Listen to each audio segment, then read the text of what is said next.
اعوذ باللہ من الشیطان الرجیم بسم اللہ الرحمن الرحیم اللہم صلی علی سیدنا و مولانا محمد وعلی آل سیدنا و مولانا محمد وبارک وسلم۔ باب نمبر 68، حضرت عبداللہ خفیف رحمۃ اللہ علیہ کے حالات و مناقب۔ تعارف: فارس میں آپ کے بعد ایسا یکتائے روزگار کوئی شیخ نہیں ہوا۔ آپ اپنے عہد کے مشائخ کے شیخ تھے۔ گویا آپ کا تعلق شاہی خاندان سے تھا، لیکن 20 سال تک ٹاٹ کا استعمال کرتے رہے۔ اس کے علاوہ بے شمار سفر کر کے عظیم المرتبت بزرگوں سے شرف نیاز حاصل کیا۔ آپ کا معمول تھا کہ ایک رکعت میں 10,000 مرتبہ سورہ اخلاص پڑھا کرتے اور پورے سال میں 4 چلے کھینچا کرتے تھے، حتیٰ کہ آپ کی وفات بھی چلے کے دوران ہی ہوئی۔ آپ کو خفیف کا خطاب اس لیے عطا کیا گیا کہ آپ افطار میں 7 منقع کے سوا کچھ نہ کھاتے۔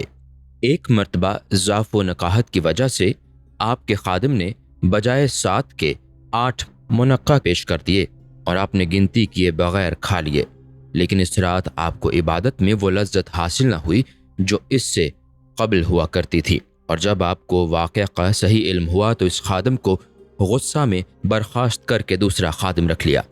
حالات: آپ کے پاس نصاب زکوٰۃ کے مطابق رقم نہیں رہی۔ ایک مرتبہ نیت حج سے اپنے ہمراہ ڈول رسی لے کر سفر شروع کر دیا اور راستہ میں شدت پیاس کے عالم میں دیکھا کہ ایک چشمہ پر ہرن پانی پی رہا ہے، لیکن جب آپ چشمہ پر پہنچے تو پانی نیچے ہو گیا۔ یہ دیکھ کر آپ نے خدا تعالیٰ سے عرض کیا کہ یا اللہ، کیا میرا درجہ ہرنوں سے بھی کم ہے؟ ندا آئی، چونکہ ہرنوں کے پاس ڈول رسی نہیں تھی اس لیے ہم نے پانی کو ان کے نزدیک کر دیا، لیکن تمہارے پاس رسی اور ڈول ہونے کی وجہ سے پانی دور کر دیا گیا۔ یہ سن کر آپ نے عبرت کے طور پر ڈول رسی پھینک دیا اور پانی پیے بغیر آگے چل دیے۔ پھر ندا آئی کہ ہم نے تو محض تمہارے صبر کا امتحان لیا تھا، اب واپس جا کر پانی پی لو۔ چنانچہ جس وقت آپ دوبارہ چشمہ پر پہنچے تو پانی اوپر آ گیا تھا اور آپ نے اطمینان سے پانی پیا اور وضو کیا، اور اسی وضو سے مدینہ منورہ میں داخل ہوئے۔ پھر جب حج سے واپسی کے بعد بغداد میں حضرت جنید سے ملاقات ہوئی تو انہوں نے فرمایا کہ اگر قلیل سا صبر کر لیتے تو پانی تمہارے قدموں میں آ جاتا۔ آپ فرمایا کرتے تھے کہ عہد شباب میں ایک شخص نے مجھے دعوت دی اور جب میں اس کے یہاں کھانے پر بیٹھا تو محسوس ہوا کہ گوشت سڑ گیا ہے، لیکن وہ شخص اپنے ہاتھوں سے نوالا بنا کر کھلا رہا تھا، اس لیے میں نے اس کے دل شکنی کی وجہ سے کچھ نہیں کہا، اور جب اس کی نظر میرے چہرے پر پڑی تو وہ تاڑ گیا اور بہت نادم ہوا۔ اس کے بعد میں نے حج کا قصد کر کے قافلہ کے ہمراہ جس وقت قادسیہ پہنچا تو اہل قافلہ راستہ بھول گئے اور کئی یوم تک کھانے کو بھی کچھ میسر نہ آیا۔ آخرکار اس دراری حالت میں 40 دینار کا ایک کتا خریدا گیا اور گوشت بھون کر جب سب کھانے بیٹھے تو مجھے اس شخص کی ندامت یاد آ گئی اور اس ندامت کے ساتھ ہی راستہ مل گیا۔ پھر حج سے واپسی پر میں نے اس شخص کو تلاش کر کے معذرت خواہی کے بعد کہا کہ اس دن تیرے یہاں سڑا ہوا گوشت میرے قلب پر بار بن گیا، لیکن دوران سفر کتے کا گوشت بھی مجھے برا معلوم نہیں ہوا۔ آپ فرمایا کرتے تھے کہ جس وقت مجھے یہ علم ہوا کہ مصر میں ایک نوجوان اور معمر شخص محو مراقبہ ہیں تو میں نے وہاں پہنچ کر انہیں سلام کیا، لیکن جب 2 مرتبہ کے بعد بھی انہوں نے سلام کا جواب نہیں دیا تو میں نے تیسری مرتبہ انہیں قسم دے کر کہا کہ میرے سلام کا جواب دے دو۔ یہ سن کر نوجوان نے سر اٹھا کر جواب دیتے ہوئے کہا کہ اے خفیف، دنیا بہت تھوڑی سی ہے، لہٰذا اس قلیل عرصہ میں قصیر حصہ حاصل کرو، کیونکہ میرا خیال ہے کہ تم دنیا سے بے فکر ہو، جب ہی تو ہمارے سلام کے لیے حاضر ہوئے ہو۔ یہ کہہ کر وہ پھر مراقبہ میں مشغول ہو گیا اور اس کی تاثیر آمیز نصیحت کا میرے اوپر ایسا اثر پڑا کہ شدت بھوک کے باوجود میری تمام بھوک غائب ہو گئی، اور انہی دونوں کے ہمراہ میں نے ظہر و عصر کی نماز ادا کی۔ پھر جب میں نے نوجوان سے مزید کچھ نصیحت کرنے کے لیے کہا تو اس نے جواب دیا کہ ہم لوگ تو خود ہی گرفتار بلا ہیں، جس کی وجہ سے ہماری زبان نصیحت کے قابل ہی نہیں، بلکہ ہماری تمنا تو یہ ہے کہ ہمیں خود کوئی دوسرا نصیحت کرے۔ لیکن میرے شدید اصرار پر اس نے کہا کہ ایسے لوگوں کی صحبت میں بیٹھو جو تمہیں خدا کی یاد دلاتے رہیں اور زبانی نہیں بلکہ صحیح معنوں میں عمل پر عامل بنا دے۔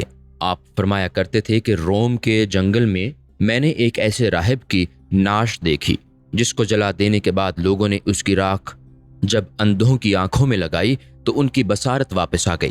اس طرح ہر قسم کا مریض اس کی راکھ سے صحت یاب ہو گیا۔ یہ واقعہ دیکھ کر مجھے خیال آیا کہ جب ان لوگوں کا دین ہی باطل ہے تو پھر یہ چیز ان کو کیسے حاصل ہو گئی۔ چنانچہ اسی شب خواب میں حضور اکرم صلی اللہ علیہ وسلم نے مجھ سے فرمایا کہ خفیف، جب باطل دین والوں میں صدق ریاضت سے یہ اثر پیدا کر دیا ہے تو پھر دین حق والوں کے صدق و ریاضت کا کون اندازہ لگا سکتا ہے۔ ایک مرتبہ آپ نے خواب میں حضور اکرم صلی اللہ علیہ وسلم کو یہ فرماتے سنا کہ اگر واقف راہ طریقت بھی اس راستہ پر گامزن نہ ہوگا تو محشر میں سب سے زیادہ عذاب کا وہی مستحق گردانا جائے گا۔ آپ نے اتباع سنت کی غرض سے انگوٹھوں کے بل کھڑے ہو کر نماز ادا کرنے کی سعی کی، لیکن جب اس میں کامیابی حاصل نہ ہو سکی تو حضور اکرم صلی اللہ علیہ وسلم کو خواب میں یہ فرماتے سنا کہ انگوٹھوں کے بل کھڑے ہو کر ادائیگی نماز صرف میری ذات تک مخصوص تھی، تمہیں ایسا نہ کرنا چاہیے۔ آپ نے خواب میں دیکھا کہ قیامت قائم ہے اور تمام لوگ سرگرداں و حیراں پھر رہے ہیں۔ دریں اثنا ایک لڑکے نے آ کر اپنے والد کا ہاتھ پکڑا اور تیزی کے ساتھ پل صراط پر سے گزر کر ان کو جنت میں لے گیا۔ چنانچہ خواب سے بیدار ہونے کے بعد آپ نے فوری طور پر نکاح کر لیا، اور جب ایک لڑکا تولد ہوا تو فوت ہو گیا تو آپ نے بیوی سے فرمایا کہ میری تمنا پوری ہو گئی، اب اگر تم چاہو تو طلاق حاصل کر سکتی ہو۔ آپ نے وقتاً فوقتاً 2 3 نکاح کر کے 400 نکاح کیے، کیونکہ عورتیں بکثرت آپ سے نکاح کرنے کی متمنی رہا کرتی تھیں، لیکن ایک بیوی جو کسی وزیر کی لڑکی تھی مکمل 40 سال تک آپ کے نکاح میں رہی، اور جب وہ تمام عورتیں جو آپ کے نکاح میں رہ چکی تھیں ایک دن یکجا ہوئیں تو ایک نے دوسری سے پوچھا کہ کیا شیخ خلوت میں کبھی تمہارے ساتھ ہم بستر ہوئے؟ سب نے متفقہ طور پر جواب دیا کہ کبھی نہیں، اور جب وزیر کی لڑکی سے معلوم کیا گیا تو اس نے بتایا کہ جس دن شیخ میرے یہاں تشریف لاتے ہیں تو پہلے ہی سے مطلع کر دیتے ہیں اور میں نفیس قسم کے کھانے تیار کر کے لباس و زیور سے آراستہ ہو جاتی ہوں۔ چنانچہ جب پہلی مرتبہ آپ میرے یہاں آئے اور میں نے جب کھانا آپ کے سامنے پیش کیا تو پہلے تو آپ کچھ دیر تک مجھے دیکھتے رہے، پھر میرا ہاتھ اپنی بغل میں لے کر پیٹ کے اوپر اور سینہ پر پھیرا۔ اسی وقت میں نے دیکھا کہ آپ کے شکم مبارک پر 18 گرہیں پڑی ہوئی ہیں، اور آپ نے فرمایا کہ یہ سب گرہیں صبر کی ہیں، کیونکہ تیری جیسی حسین صورت اور اس قدر نفیس کھانوں سے مجھے کوئی دلچسپی نہیں۔ یہ فرما کر آپ تشریف لے گئے، اور اس کے بعد مجھ میں کبھی یہ ہمت نہیں ہوئی کہ آپ سے کوئی سوال کر سکوں۔ آپ کے مریدوں میں 2 افراد کا نام احمد تھا، لہٰذا دونوں میں امتیاز کی غرض سے ایک کو احمد قہا اور دوسرے کو احمد مہا کے نام سے پکارا جاتا تھا، لیکن آپ کو احمد قہا سے زیادہ رغبت تھی، جبکہ احمد مہا عبادت و ریاضت میں احمد قہا سے کہیں زیادہ تھے، اور یہ تمام مریدوں کو ناگوار خاطر بھی تھی کہ آپ زیادہ عابد و زاہد سے محبت کیوں نہیں کرتے۔ چنانچہ آپ نے مریدوں کے احساس کو محسوس کرتے ہوئے ایک اجتماع عام میں احمد قہا سے فرمایا کہ جا کر اونٹ کو چھت پر باندھ دو، لیکن اس نے عرض کیا کہ چھت پر اونٹ کیسے چڑھ سکتا ہے؟ پھر جب آپ نے احمد مہا کو حکم دیا تو وہ آمادہ ہو گیا اور اونٹ کو دونوں ہاتھوں سے اوپر اٹھانے کی کوشش کی، لیکن اونٹ میں حرکت نہ ہو سکی۔ یہ دیکھ کر آپ نے فرمایا کہ ظاہر و باطن میں یہی فرق ہوتا ہے، احمد کہا قلب سے میری اطاعت کرتا ہے اور احمد مہا صرف ظاہری عبادت پر نازاں ہے۔ ایک مسافر سیاہ لباس میں ملبوس آپ کی خدمت میں حاضر ہوا تو آپ نے اس سے سیاہ لباس استعمال کرنے کی وجہ پوچھی۔ اس نے کہا کہ میرے حکمران یعنی نفس و ہوا دونوں فوت ہو گئے ہیں، اس لیے میں نے ماتمی لباس پہن رکھا ہے۔ یہ سن کر آپ نے مریدوں کو حکم دیا کہ اس کو باہر نکال دو، چنانچہ لوگوں نے تعمیل حکم کر دی، غرض کے اسی طرح 70 مرتبہ اس کو باہر نکلوایا گیا، لیکن ذرا برابر بھی اس کے قلب میں میل نہیں آیا۔ آخر میں آپ نے فرمایا کہ یہ لباس واقعی تمہارے ہی لیے مناسب ہے، کیونکہ 70 مرتبہ کی تذلیل کے بعد بھی تمہیں کوئی ناگواری نہیں ہوئی۔ درویش طویل سفر کے بعد جب آپ کے یہاں حاضر ہوئے تو معلوم ہوا کہ آپ شاہی دربار میں ہیں، یہ سن کر ان لوگوں نے سوچا کہ یہ کس قسم کے بزرگ ہیں جو دربار شاہی میں حاضری دیتے ہیں۔ یہ سن کر دونوں بازار کی جانب نکل گئے اور اپنے خرقہ کی جیب سلوانے کے لیے درزی کی دکان پر پہنچے، اور اسی دوران درزی کی قینچی گم ہو گئی اور اس نے ان دونوں کو چوری کے شبہ میں پولیس کے حوالے کر دیا۔ اور جب پولیس دونوں کو لے کر شاہی دربار میں پہنچی تو حضرت عبداللہ خفیف نے بادشاہ سے سفارش کرتے ہوئے فرمایا کہ یہ دونوں چور نہیں ہیں، لہٰذا ان کو چھوڑ دیا جائے۔ چنانچہ آپ کی سفارش پر ان کو رہا کر دیا گیا۔ اس کے بعد آپ نے دونوں سے فرمایا کہ میں دربار شاہی میں صرف اسی غرض کے لیے موجود رہتا ہوں۔ یہ سن کر وہ دونوں معذرت خواہی کے بعد آپ کے ارادت مندوں میں داخل ہو گئے، اور اس سے یہ اندازہ لگایا جا سکتا ہے کہ خدا کے مقبول بندوں سے بے اعتقادی بھی وجہ مصیبت بن سکتی ہے۔ کسی مسافر کو آپ کے یہاں حاضری کے بعد دست آنے شروع ہو گئے، حتیٰ کہ اس کو 50 مرتبہ رفع حاجت کے لیے لے جایا گیا، لیکن جب رات کے آخری حصہ میں آپ کی آنکھ لگ گئی اور اس کو رفع حاجت کی ضرورت پیش آئی تو اس نے آپ کو آواز دی، اور جب نیند آ جانے کی وجہ سے آپ کی طرف سے کوئی جواب نہ ملا تو اس مسافر نے چیخ کر کہا، او شیخ کہاں چلا گیا؟ تجھ پر خدا کی لعنت ہو۔ یہ جملہ سن کر لوگوں نے آپ سے عرض کیا کہ آپ نے اس کی پاسداری کیوں کی؟ آپ نے فرمایا، اللہ تعالیٰ نے مجھے خراب بات سننے کے لیے کان عطا نہیں کیے، میں نے تو اس کو یہ کہتے سنا کہ تیرے اوپر رحمت ہو۔ ارشادات۔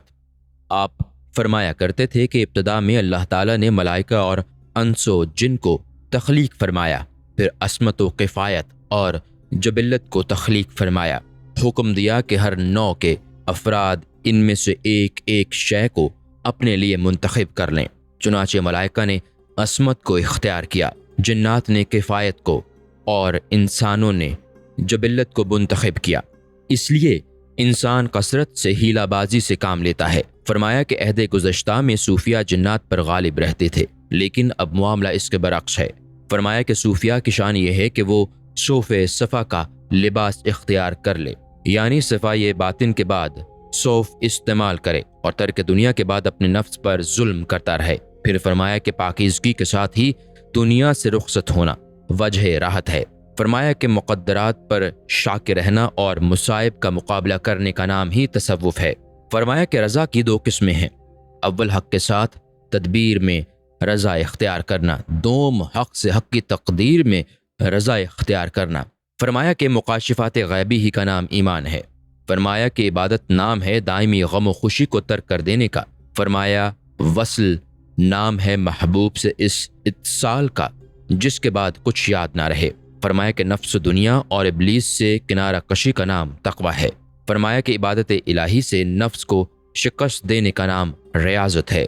فرمایا کہ قابو یافتہ شے سے آراز اور غیر قابو یافتہ شے کو طلب نہ کرنے کا نام قناعت ہے۔ پھر فرمایا کہ زہد نام ہے زر و مال کو نظر انداز کر دینے کا۔ فرمایا کہ امید وصل میں مسرت کا نام رجا ہے۔